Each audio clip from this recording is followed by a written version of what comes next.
Hashtag my brother went abroad. And the three women who secretly had a crush on him came to me, asking me to be his substitute.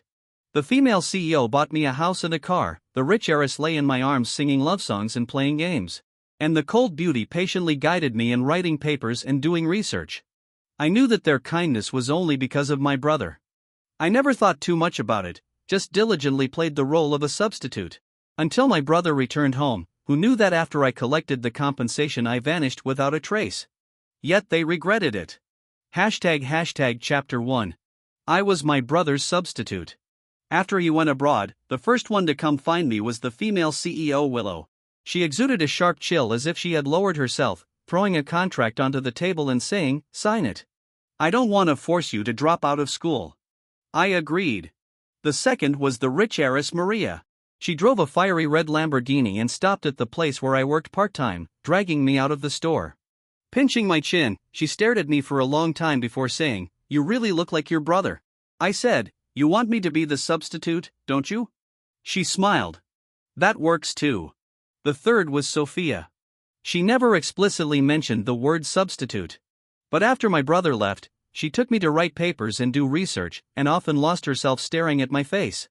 Others asked me how I managed to conquer the aloof goddess. I said, "With my face." But it should be in parentheses, with my brother's face. Hashtag chapter 2. Except for our looks, my brother and I had almost nothing in common.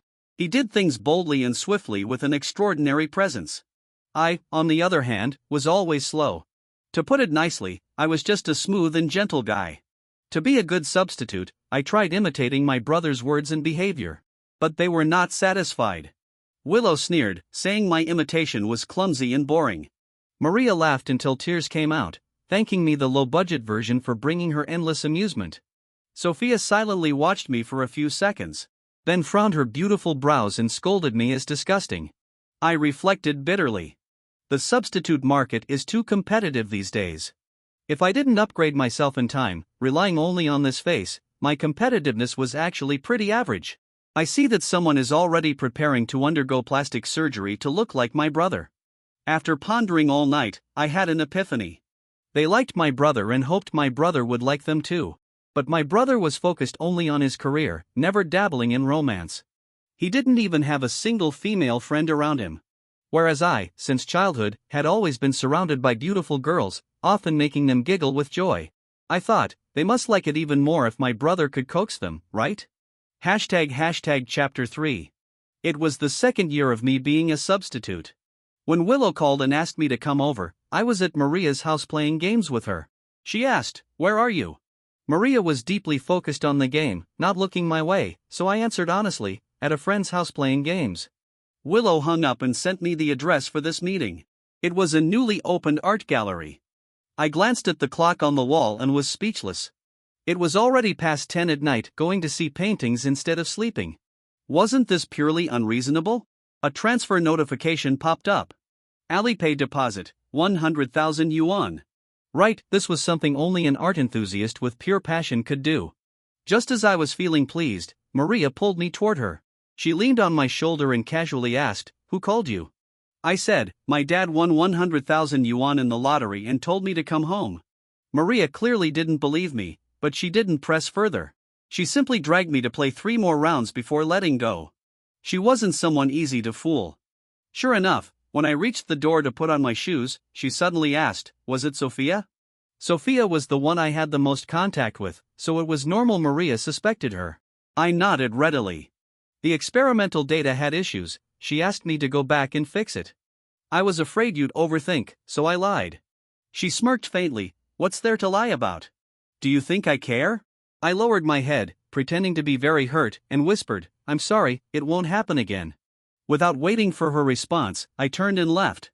Back then, I had only asked her if she wanted me to be a substitute for one reason. She was stunning, her beauty was breathtaking at first glance.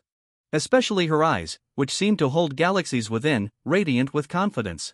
But to be honest, no matter how beautiful someone is, after 2 years you'd probably be tired of it. Not to mention, I was really busy lately. At first, it was fine. The 3 of them were disciplined, not contacting me too much. Every meeting never lasted over half an hour. But maybe I was too professional in playing the substitute, because recently, they had been clinging to me more and more. With graduation approaching, everything piling up together. Even I, the so-called master of time management, was starting to struggle. I decided that after this game season ended, I wouldn't play with Maria anymore. The taxi stopped. I paid and got out, seeing Willow under the dim streetlight. She was dressed in an OL business suit, exuding capability and elegance. I quickly put on a sweet smile, walked toward her, and pulled her into my arms. I whispered in her ear, "My dear, I missed you so much." "Did you miss me?" She lowered her gaze, her fingers tracing my eyebrows and eyes in the air. The strict, meticulous work machine suddenly revealed human emotions. She said seriously, "I missed you a lot. Parentheses, I missed your brother a lot." I silently completed the sentence for her in my heart. ## Chapter 4. Willow, who seemed the most deep-minded, was actually the easiest to handle. I held her hand tightly, rubbing my face against it. She didn't refuse. I reached out, trying to intertwine our fingers. This time, she pulled away. A domineering female CEO always has some quirks. Willow's quirks were well known in her circle, and everyone deliberately avoided touching on them. She hated people touching her, especially skin-to-skin contact. Usually, she covered herself up tightly and kept piles of gloves at home. It had taken me 2 years just to make her allow me to hug her through clothing. But I had once seen her holding my brother's hand, carefully treating his wounds. I bit my lip, gently stepped back 2 steps, and hooked her arm through her sleeve. "Cutie, why did you suddenly feel like seeing paintings?" As usual, she was taciturn, not answering my question. She led me into the gallery, and only then did I get the answer. It turned out my brother had released new works. Willow stared at the painting, lost in thought. I was so sleepy. Yawning, I looked around in boredom. Not just this one, the majority of the gallery's exhibits bore my brother's name. He was endlessly energetic. Painting wasn't even a hobby for him, just something he did casually when he had spare time. So most of them were unfinished, the quality hard to describe. He probably never expected them to sell. The buyer was most likely Willow. I asked her, "If I could paint too, would you buy mine and hang it here?" Her expression stayed calm. "Don't compare yourself to him." What she meant was I didn't measure up. I stubbornly pressed, "I'm not comparing. I just want someone to treat me that well too." "Is it really impossible?" A flash of irritation darted through her eyes. At last, she shifted her gaze from the painting to me. Her voice turning cold. "If you don't want to stay, then leave." I deliberately let my eyes redden at the corners. "I'm not being unreasonable, Get out." As expected, Willow cut off my still unfinished excuse and ordered me to scram. I quickly rolled out. Too sleepy. I still had class tomorrow. Who had time to stay here and watch her miss my brother? Crazy. Alipay deposit, 100,000 yuan. A rich, foolish female CEO. I love her so much. ## Chapter 5. After that, neither Willow nor Maria came to see me, so I was finally able to calm down and study with Sophia. In the end, my grades turned out quite good. After the exams, I invited Sophia to dinner at a fairly upscale restaurant. Never in my life did I expect to run into Maria there. And Maria wasn't alone, she brought along a handsome man. The two of them were unusually intimate. I took the chance to snap several photos. The gaming season had ended, my rank had gone up. I'd been worrying about how to find an excuse to end things with her. Well, here it was. When I got back, I showed her the photos I'd taken. She wasn't moved in the slightest, lounging lazily on the sofa, a contemptuous smile playing at her lips. "You can go to Sophia, but I can't go to someone else?" So she had seen it. Then why didn't she react? Suddenly I realized she didn't like me. If she didn't care, of course she wouldn't react. It couldn't be that she was playing a game of pride. If I didn't take the initiative, she wouldn't either. I was still pondering when she stood up and came to me, looking down at me from head to toe. In a surprisingly good mood, she asked, "So in what capacity are you asking me this question? As my boyfriend? You like me, want to be with me?" I thought, absolutely not. A woman like her, fine to play with, but in a real relationship she'd only bring torment. During this whole arrangement, Maria had never been ambiguous with just me. One moment she'd sing me a heartfelt love song, the next she'd have her arm around another man's waist. She'd whisper, "Do you know how much I love you?" Even her so-called love for my brother was half-hearted. She claimed he was her true love, but she never stopped hiring male models. In front of him, she acted proper, but in private, she was wilder than me. Yet I couldn't deny she did have the charm to make people fall for her. Maria, heiress of the Lin family, generous with money, sweet-tongued, a natural flirt. All her ex-boyfriends spoke highly of her. Except me. She always deliberately said hurtful things just to see my reaction. No matter what I did, she laughed, making me feel less like a substitute and more like a stand-up comedian performing crosstalk. I thought she was just using me for entertainment. But the tone of her question and the faint suggestion in her eyes unsettled me. Could it be, this lady actually wanted me to be her boyfriend? My silent resistance made her expression change slightly. Her smile faded, her voice turning cold. Get down. She stared at me, her expression growing darker, until finally she burst out laughing. Just asking casually, and you really started to consider it? A substitute like you don't think too much. I let out a sigh of relief. Then I went along with it, reddening my eyes as I said, when you keep treating me this way, do you think I don't have a heart? Do you think I can't feel hurt? Without waiting for her reply, I hurriedly delivered the rest of the lines I'd prepared. Maria, I regret it. I shouldn't have gotten involved with you. I don't want to be anyone's substitute anymore. Let's not see each other again. After saying that, I bolted from her house like an Olympic sprinter. Afraid that if I delayed even a second, I'd start laughing out loud. The heiress had her quirks, and so did I. I liked treating myself like the tragic male lead of a melodrama, liking but not getting. I savored the thrill of finally declaring it over. God, that felt good. ## Chapter 6. The thrill only lasted for a moment. Dealing with the aftermath was much more troublesome. It had always been Maria who initiated the breakups. If I beat her to it, of course she wouldn't accept it willingly. When she came to block me at my home, Sophia happened to be there tutoring me. She was competitive, and dragged me into her competitiveness as well. Originally, I only allowed her to get close because I wanted this free top-level tutor to explain problems to me. But she was too serious, which made me feel embarrassed to slack off. Of course, it wasn't because she had some charitable heart. She admired strength and was arrogant. I'd heard she had even scolded her advisor to tears before. She had zero patience talking to weak people.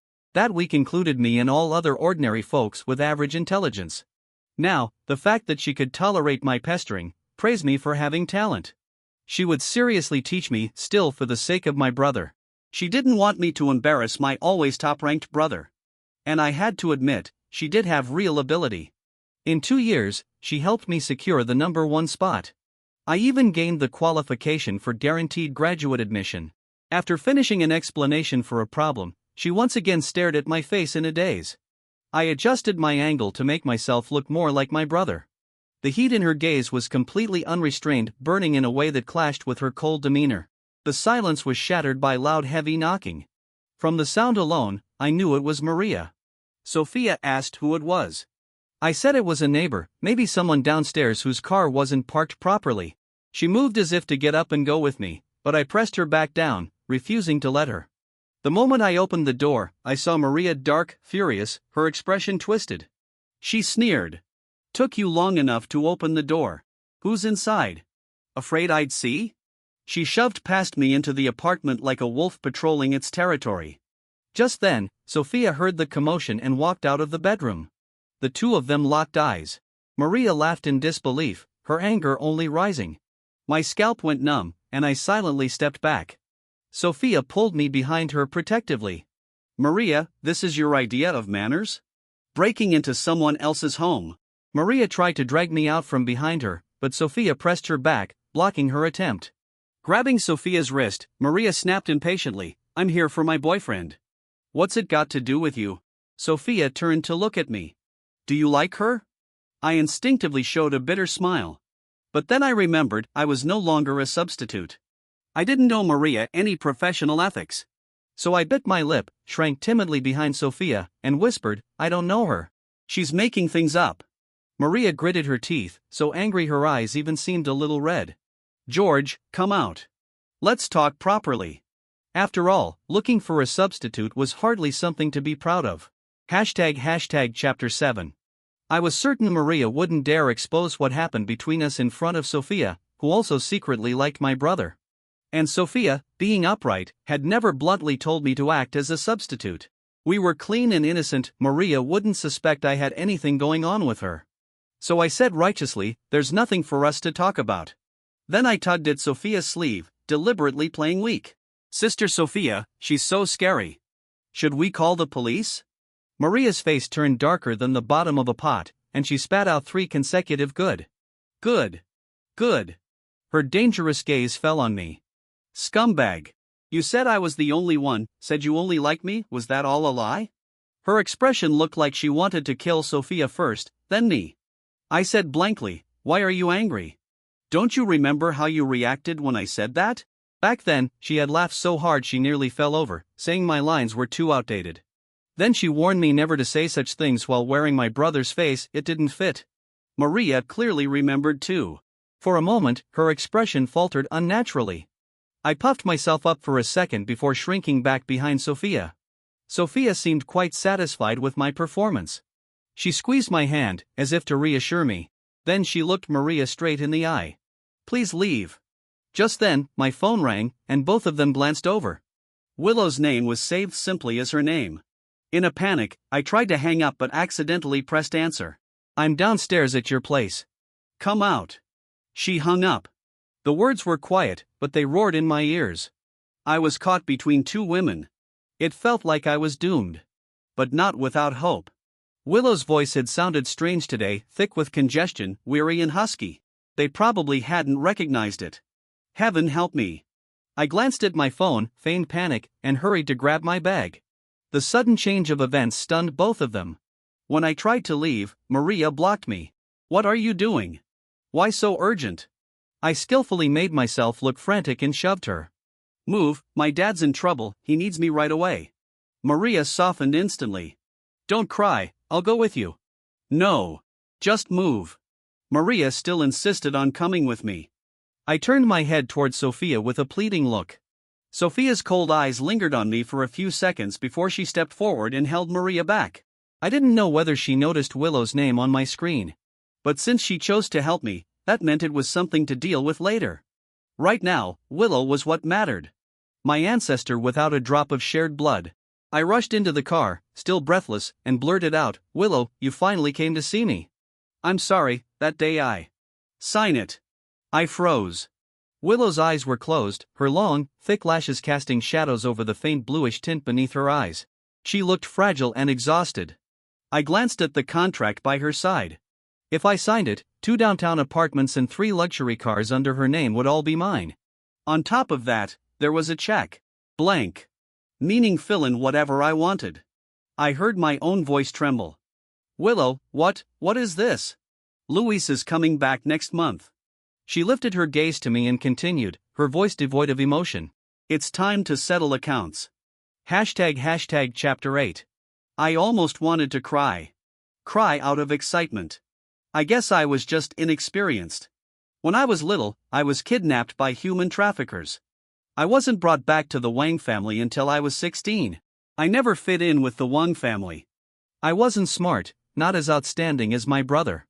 I even embarrassed myself often. To earn my parents' affection, I tried my hardest and got admitted into the best university in the country.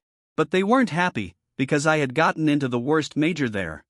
Meanwhile, my brother not only had guaranteed admission but also casually took the entrance exam. He became the top scorer in the country. No matter what my brother did, he excelled.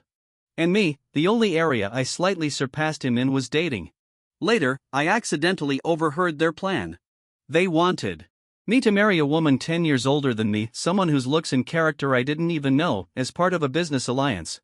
Terrified, I ran away from the Wang family that very night. They called me, asking me to come home. After I rejected them a few times, they stopped insisting.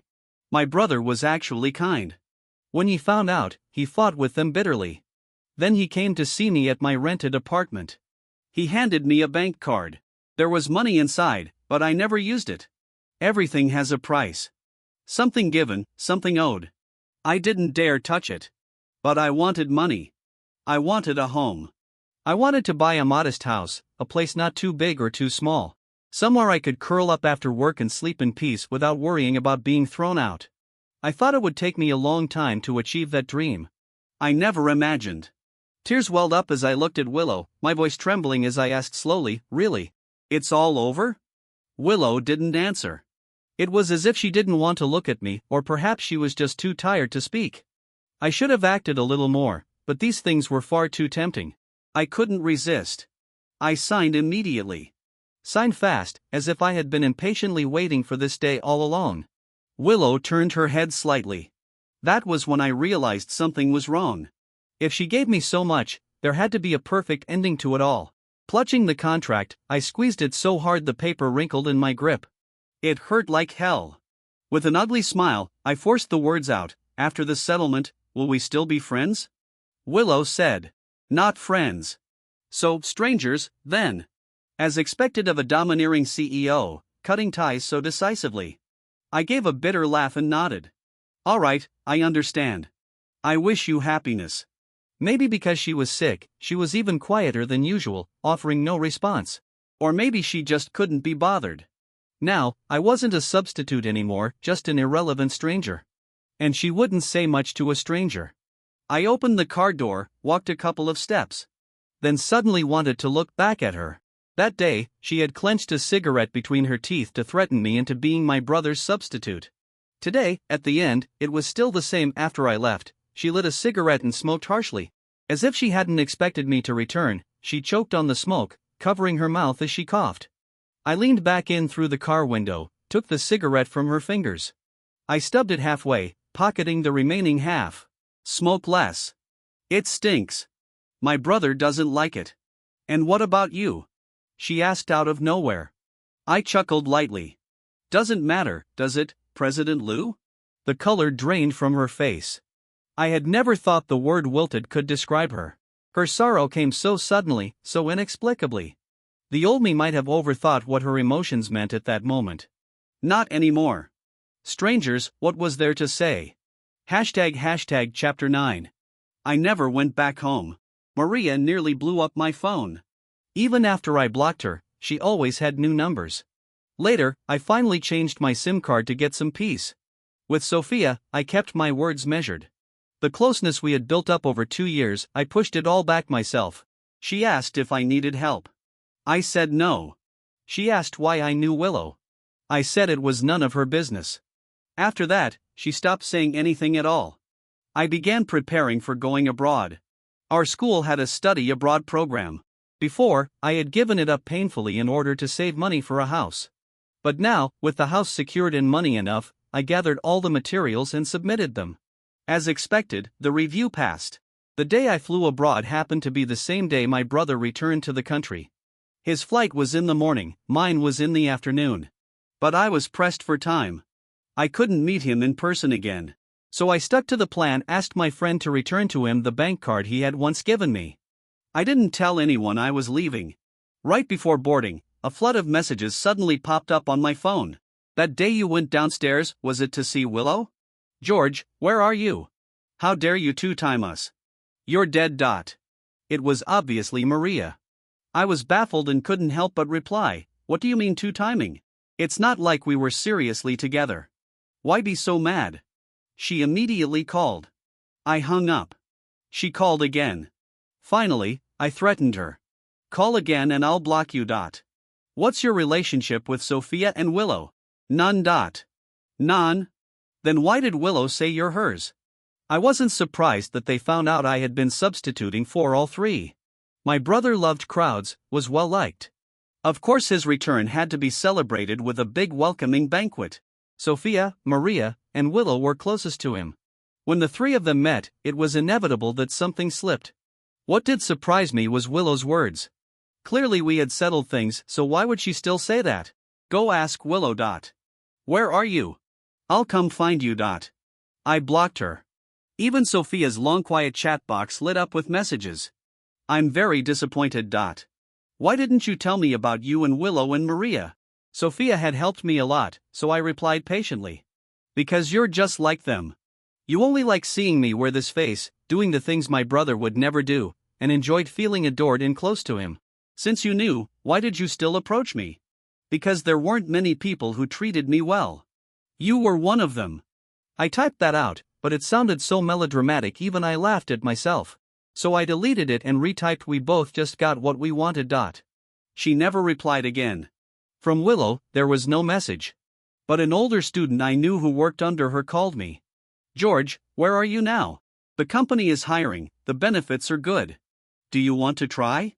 Willow's company was notoriously hard to get into. Even with internal referrals, I'd never have a chance. Obviously, this was fake. I politely declined. But the senior wouldn't give up, still trying to persuade me until I had to cut him off. "Senior, the plane is about to take off. I'll talk to you after I land." He paused, confused. "Where are you going? Found a job already?" "Out of province," I said, something like that. From the perspective of a world united, crossing countries was also in a sense crossing provinces. ## Chapter 10. I spent a year abroad. The wild, extravagant life I had imagined never appeared. Instead, I studied so hard every day my vision went dark. I dated 2 people. But the day after I confessed my feelings, both of them immediately said they wanted to break up, giving me the strangest looks. Later, I found out why. Apparently, there was a rumor saying I was the heir of some mysterious East Asian family. Anyone who dated me would be fed to the sharks the very next day. Utterly absurd. And yet, everyone believed it wholeheartedly. I had never felt so defeated in my life. With no other choice, I turned my grief and frustration into motivation. I devoted myself fully to studying and managed to win a few awards with real weight behind them. One project required me to return home, and after thinking it over, I joined. It was normal that they couldn't accept me being a substitute for 3 people at once back then. But now, more than a year had passed. My brother had been in the country the whole time. No matter how angry they had been, they probably didn't have the energy left to retaliate against me. After all, they were busy chasing my brother. Continuing to tangle with me, a mere substitute, would be beneath them. The day I returned, I headed straight to a bar, planning to find a gorgeous woman to have a drink with. Just as the drink was placed before me, I heard a chillingly familiar voice whisper near my ear. "George, long time no see." She propped one hand on the bar, leaning close from behind me in a half-embrace and overly intimate pose. Maria. She was dressed provocatively in a deep V-knit dress. A slight bend of her waist revealed her full cleavage. On her pale wrist was an unfamiliar tattoo, giving her an added air of menace.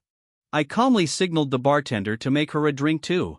Raising my glass to her, I took a sip. "You here to have fun too?" I asked. She grabbed me by the neck, gritting her teeth. "Fun, my ass. Come home with me, I still have scores to settle with you." I brushed her hand off, speaking impatiently, "Since we're meeting in a bar, why pretend there's any deep feeling left? Settle scores? What's there to settle? Between you and me, everything was clean. I said all that needed to be said, it was you who refused to accept it." Before she could reply, I set down my glass and smiled. "And even if we take 100 steps back, you don't actually think I'm pathetic enough to fall for someone like you, do you? It was just playing around. Don't take it so seriously." Maria's fists clenched, her knuckles white, eyes rimmed with red. Still, she forced herself to speak. "Don't say that. George, it was my fault before. I trampled on your feelings. Now I just want you to give me one chance." I laughed even more brightly, leaned close to her ear, and whispered. "You have no chance. In those 2 years, Maria, I never once had feelings for you." ## Chapter 11. People are really strange. Back when I was a substitute, I sincerely treated them well, studied their preferences, tried to meet their emotional needs. And they dismissed me with contempt. But once I left, once I told them the truth and began treating them the way they had treated me, instead of being angry, they came sticking to me like simps. This project also had Sophia participating, so inevitably, we had to meet. She was much more mature than before, and she no longer wore the glasses she always had. She looked even more dazzling, even more attractive. In the past, when some projects needed investment, our advisors would take their students drinking. Whenever Sophia was there, I would insist on tagging along. Sophia had a weak stomach, and she was a lightweight, one drink and she was down. Some businessmen didn't like her aloof, untouchable demeanor, so they deliberately forced drinks on her. I blocked the drinks for her, took the initiative to toast others. I drank until I could fall asleep sitting on a chair. Eventually, Sophia's advisor went around her and came to me. Because at the banquet table, what they needed was exactly someone like me, good-looking, able to drink. After I left, I never contacted them again. Sophia must have trained herself, her polite words flowed smoothly. She downed 3 drinks in a row without batting an eye. Good for her. Everyone can live without everyone else. After several rounds, the deals were sealed, and the bosses stumbled drunkenly to their next appointments. Sophia and I were left behind, and just as I was getting up to leave, she suddenly grabbed me. Instinctively, I shook her off. Her lips pressed tight, her face pale, one hand clutching her stomach. She lifted her eyes to me, those beautiful almond-shaped eyes misted with tears. The flawless ice goddess looked so fragile it was startling. Her voice was weak. "George, help me." I turned to call her advisor, but before I could finish a word, she tugged me again and collapsed into my arms. She wrapped her arms tightly around my waist, burying her head in my chest, and muttered muffled words. "George, my stomach hurts." For a woman, her grip was like iron. I tried pushing her away twice but couldn't. Clicking my tongue, I said, "Take medicine. Professor Sophia, please respect yourself." Sophia gave a faint laugh. "Can I take that as concern?" I snapped. "Sophia, after 1 year, when did your skin get so thick?" "Let go." Since I couldn't break free, I let her lean, but lowered my head deliberately, stopping with my lips near her ear. She froze, didn't dodge. I spoke calmly. "When my brother doesn't let you hug him, you just stand back and watch. When I don't let you hug me, you act deaf, pretend you didn't hear. No wonder you're Professor Sophia. You really know how to handle people." "I've learned a lot." Her hands around my waist tightened for a second, then loosened. Her face pale, she said weakly, "That's not what I meant. Sophia, I only see you as a friend." She bit her lip, seeming a little angry. "A friend? Would you hold a friend tightly against your chest? Come on, beauty, get it straight, you're the one who threw yourself at me. What about before?" I scoffed. "You still want to bring that up?" I pushed her away, then added, "You never said I was a substitute. But whether you thought of me as one, you know that in your heart. I'm vain. With Willow, it was for money. With Maria, it was because she was gorgeous, spoiled me, and was good at games. And you," sweat beaded at her temple. She looked at me, then flinched away as if burned, embarrassed, even disheveled. She cut me off. "George, stop. You were the last one to approach me. At the time, I made a bet with a friend if I could conquer you, he'd buy me dinner for a month." Sophia took a deep breath, her hand pressing her stomach even harder. She shut her eyes, her red lips pressed tightly together, her face pale as paper. With a breath like silk, she whispered, "I understand." Then her waist bent further, her body trembling. Those cold, clear eyes fixed on me, filled with a hint of pleading. As if begging me to stay. Afraid she might collapse from the pain, I called someone from outside to stay with her, then turned and left. There had never been any bet. I made it up just to make her give up. Being with her wasn't about her status as a campus legend or the face I'd gain from being by her side. My mindset back then had been twisted. If being a substitute once was fine, then twice was too. Why not a few more? After all, it cost me nothing. If I wanted affection and love, I had to calculate, to scheme, to invest effort. But sometimes, I also wanted to be liked for no reason at all. I was stubborn then, childish. And the result was predictable. Sometimes, I even regretted it. If only I had accepted Willow alone. She had drawn a clear line between me and my brother. After the settlement, she truly hadn't bothered me again. She had even given me a chance to change my life. The money she gave me was more than enough to cover my emotional damages. From the outcome, she was a good person. Until I walked out of the restaurant and saw a familiar car. The window slid down, revealing her cold, elegant CEO face. Her assistant opened the door with a broad smile. "Mr. Wang, President Liu has been waiting for you for quite some time." ## Chapter 12. When I saw the contract by Willow's side, I couldn't help but laugh. This domineering CEO really was obsessed with contracts. No matter what, everything had to be signed. I teased, "Sign it. And what happens if I don't?" Willow was thinner than before, her vitality even more drained. She looked like a beautiful stone statue, completely devoid of emotion. "I don't have anything I can use to threaten you." She rubbed her temples, frowning. "You've grown up. You're no longer a child. You have your own career now. That day, I shouldn't have let you go." I sat upright. "So, President Liu, are you saying you regret it?" She sounded weary.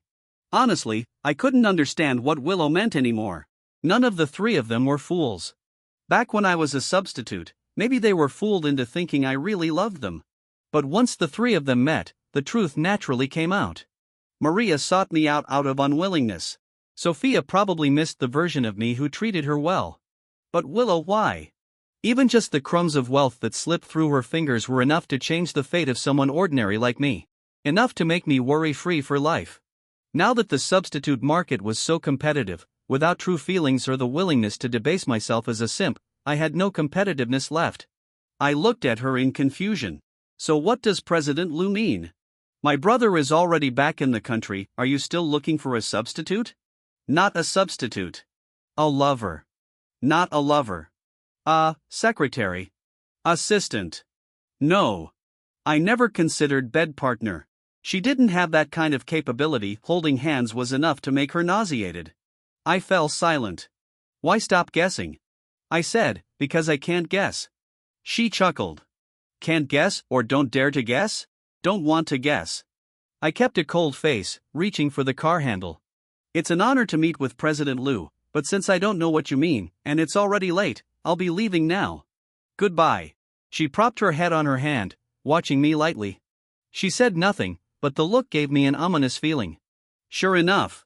When I went out later to find some fun at a bar, the security politely asked me to leave. The owner even came out personally, apologetic. This is Miss Liu's place. Sorry. I didn't believe it. I tried several other places in a row. Same result. Either Willow owned them or her friends did. Damn these rich people. I was ready to fight them all. Sulking, I bought milk tea and wandered the streets with a friend. My friend whispered that a car had been following us. I turned around Willow's car. Relentless. I told my friend to head home, then strode over and banged on her car window. Her face was calm, expressionless. I demanded, Willow, what do you want? Don't you like my brother? The one I like is you, Willow said. I'm pursuing you. I was stunned. Pursuing me? Are you insane? Can you just stay away from me? Didn't we already settle everything? We settled the wrong part. She stepped out of the car, her stiletto heels making her just tall enough to meet my eyes. But her gaze was so overwhelming it made my legs feel weak. She reached out to fix the hair the wind had blown across my forehead. Her fingers brushed against my earlobe. I jerked my head away, and she withdrew her hand, smiling softly. You look like you really want to hit me. I glared at her. She leaned in slightly, lowered her head, her expression devout. Go ahead. Hit me. I was speechless. What? What was she doing? It had only been a year. How did the cold beauty transform into a lunatic? But honestly, the offer was very tempting. I really wanted to see how a clean freak would lose her mind. I remembered all the trouble I'd suffered before because of her obsession with cleanliness. My hand itched with anticipation. Tentatively, I reached out and touched her face. She didn't dodge. Instead, she leaned closer. Continue. ## chapter 13. I was stunned. This was insane. I grabbed her hand, pinched her face, the absolute forbidden zone that used to set her off in fury if I so much as brushed against it. Now I could touch however I pleased. She looked at me calmly. I like you. When you touch me, I'm happy. Before, I was too cowardly and weak to admit my feelings, and I hurt you. I'm sorry. She carefully guided my hand against her face. Today was just to get your attention. From now on, I won't restrict your freedom. I don't expect your forgiveness. I only hope you'll let me like this, watch you from afar. My scalp tingled. I was about to say something when suddenly, a passerby I had ignored, the one fiddling with a phone under a helmet, pulled it off, revealing Maria's face. No wonder President Liu. You almost made me cry with those words. For a second, I nearly believed you weren't the one who threatened George's girlfriend abroad into breaking up with him. Willow's face didn't change. It wasn't me. Want me to show George the evidence? Maria walked over to my side, leaning close to whisper in my ear. Don't believe her. Business people are all heartless. They say one thing, but who knows what they really do. Willow's eyes narrowed dangerously. Just the other day, I had tea with your father. He was worried about your idle lifestyle and asked me to keep an eye on you. From the looks of it, Miss Maria, you've made no progress. Instead, you're busy tarnishing my reputation. Seems I'll have to speak with your father again. Maria sneered. Oh, old lady Lou, so you do know you're the same generation as my dad. Where'd you get the courage to confess to George? Then she brainwashed me directly. George, a woman like her, already in her 30s, drowning in work and social obligations, her prime won't last. Soon she'll just be a withered flower. Not like me. I've got money, free time, I work out regularly. My body's perfectly healthy. Don't believe me? Feel for yourself. I hurriedly said, no, thanks. Willow leaned casually against the car, cigarette between her fingers but unlit. Miss Maria, youth is fleeting. Have you thought about the long term? Your father arranged quite a good match for you. Your mother is very pleased and hopes you'll settle quickly. They won't accept a son-in-law beneath their family's status. And you laze around all day without the strength to stand against them. If they decide to trouble George, what do you have to protect him with? Maria's face darkened. That's none of your concern. The two of them kept striking at each other's weak spots, while I stood to the side silently eating popcorn. In truth, that older blind date partner my family once arranged for me, the one 10 years older, had been Willow. After I ran away, my brother under my parents' pressure got engaged to her. They spent some time together, until Willow broke it off, citing incompatible personalities. When my brother left the country, my parents still refused to give up on the alliance with Willow. They wanted me to quit school and return home, but Willow stopped them. To make my parents give up entirely, she signed a contract with me. Until my brother returned, we'd pretend to be lovers. If either of us started dating someone else, or the moment my brother came back, the relationship would end immediately. I only half believed her words. The way she gazed at my face with someone else in her eyes, that couldn't be fake. I guessed she might have had feelings for my brother. But since he didn't like her, when they separated, she went with the flow and got involved with me instead, pretending to protect me while at the same time earning my brother's gratitude. Maria's situation wasn't so complicated. She never tried to justify her past sea queen antics. Instead, she emphasized that during the year I was abroad, she had stayed chaste. She pushed the image of a reformed wild girl. But what did any of that have to do with me? The more I listened, the more confused I became. In the end, I couldn't hold it back and cut them off. What's the point of you saying all this? Both of them turned to look at me. I honestly didn't understand. Even if I were to date, it wouldn't be with either of you. Maria quickly asked, why? Because it's disgusting. Their expressions both changed. I said sincerely, I don't mean to blame you. Those 2 years, I was young and did wrong. I never loved you. All the kindness I showed, all the affection I expressed, it was all fake. If there had been profit in it, I could have acted it out for a dog. When I say disgusting, I mean I can't stand that when my girlfriend looks at my face. She immediately connects me to my brother even for 1 second. Not to mention, I've seen the ugliest sides of you. I'm not like you where a few words can erase the past. I can't forget. The cigarette in Willow's hand was crushed into a mess. Maria lowered her head, her expression dark and unreadable. So, there's really no chance at all? Maria asked hoarsely. None. Still unwilling, Maria's eyes reddened, her voice shaky. If I had met you before Luis, would you have? I cut her off. Don't set up hypotheticals about things that have already happened. Even if you knew the answer, what difference would it make? The present won't change. George, I glanced at the time and gave them a polite smile. I think I've made myself clear. Let's end it here. From now on, we're just ordinary friends. And if we can't even be friends, that's fine too. Strangers aren't so bad either. In any case, don't bother me again. What I hate most is a woman clinging on after I've given a clear rejection. The car I'd ordered finally arrived. I refused their offer to drive me home and left alone. Looking out at the glittering city lights through the window, I thought, I've spoken so firmly this time. Surely, I'll never see them again. I held my breath until the project ended. I never saw them again. Whenever Sophia was present, she kept all her emotions restrained, purely professional. I breathed a sigh of relief. The 3-year farce was finally over. And that was that. It was good. An ordinary, quiet life that was the real thing. ## Chapter 14. After the project ended, I went abroad again to continue my studies. Because my landlord had matters to deal with, I had no choice but to change apartments. It was a large flat, 2 units per floor. A month after I moved in, new tenants began arriving one after another. Living abroad, you have to be cautious. I had no intention of socializing with my new neighbors. Until one day, in the elevator, I saw Willow, Maria, and Sophia. I froze. Maria was the first to speak. Her eyes lit up as she said, "Hello, I'm your new neighbor. My name is Jessica. If you ever have any trouble, you can come to me." Sophia, calm as ever, said, "Long time no see, George. Do you still remember me? I'm Luna." Luna was the name of a senior I barely knew. My gaze stiffly shifted to Willow. She gave me a slight nod, putting on an air of cool detachment. Freya. Jessica, Luna, Freya. Maria, Sophia, Willow. I didn't step in. I just silently closed the elevator doors. Truly, top-tier comprehension. I told them I wouldn't date them, so they pretended to be someone else. Before, I thought I was wrong to feel uneasy. But no, they hadn't given up. They were back, stronger than ever.